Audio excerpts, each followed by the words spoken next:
I wasn't going to weigh in on the Justin Baldoni and Blake Lively situation, but I just saw a video that brought some of the sneaking suspicions I've had in the back of my mind and why I felt a little hesitant or reticent to take Blake Lively's side. And I really think that this theory makes a lot of sense. If you haven't seen the video, you should definitely watch it. I think it's pretty brand new. But the theory goes that Blake Lively potentially started this whole lawsuit because of the potential of rejection revenge.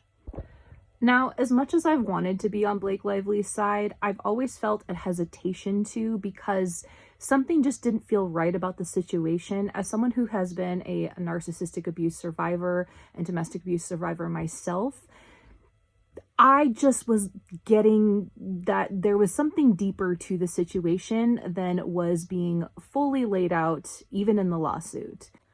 Because I've said this once and I'll say this again, just because something is legally documented doesn't necessarily make it true. Those things can also be spun in such a way to present a certain narrative that may or may not be true.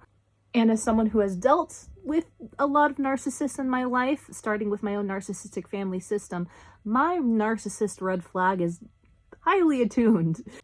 And I could be wrong, but Blake is the one who's pretty consistently been giving me those vibes. Apparently, and I haven't read the whole lawsuit, so, take what I'm saying with a grain of salt. You should definitely do your own fact research. But apparently there are text messages coming out from Justin Baldoni that are showing that the narrative that she has spun with the lawsuit and the things that she has said some of the things are pretty inaccurate.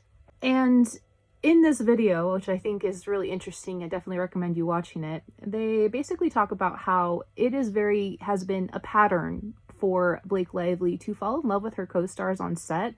And when it came to the intimacy coordination and whatnot, there's evidence that shows that she's actually the one who didn't want to meet with an intimacy coordinator. And that she may have been the one who was teaching her how to, pull her in and create for more dynamic kissing within the scene. And it's just ironic that she is accusing him of that when the evidence seemed to suggest that she's the one who was doing so. I think it's very possible, as someone who has been a part of an empath narcissist dynamic, that Justin Baldoni might actually be the empath and Blake Lively might actually be the scorned narcissist.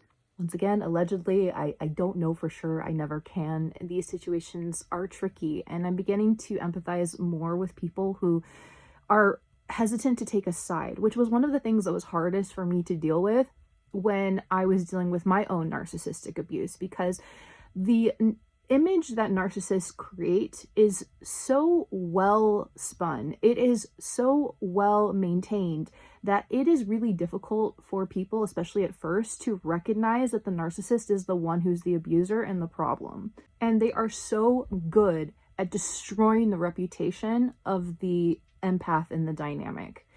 I'm usually with the woman in this situation because as a woman, I see the unfair dynamic toward women. I see how men abuse their power.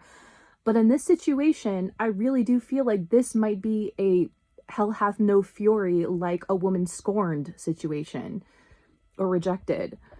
Because as much as I am for female empowerment, for protecting women, and for believing women who are victims of abuse, especially from men, we cannot deny that there is another part of this equation where men also receive unfair allegations. Now, keep in mind, I don't think that happens quite as much as men abuse, but it still does happen. I just wanted to present this idea. You definitely should watch that video for yourself and consider that theory, because I just don't like the idea of, once again, the narcissist narrative winning out when that's just so unfair and not an accurate representation of the true situation. And it can be completely life-destroying as well. And that's just what I feel intuitively might be happening with Blake being the one who is taking on that narcissistic role.